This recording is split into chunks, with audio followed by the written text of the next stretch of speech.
माझ्या प्रिय भक्तांनो, सुखदुःखाचा फेरा हा कुणालाही चुकलेला नाही.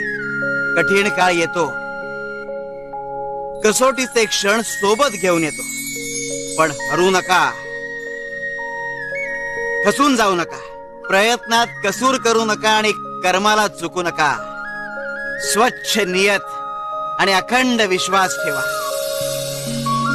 आणि अनन्य भावाने आमचे चिंतन करा. मी होतो, मी आहे आणि मी कायम राहणार. पावला पावलावर मी तुमची चिंता वाहणार. अंधारात मी प्रकाशाचा किरण होऊन येणार. प्रलयावरही मात करी जो गुरुचरणांशी पाहे. भिवू नकोस, मी तुझ्या पाठीशी आहे.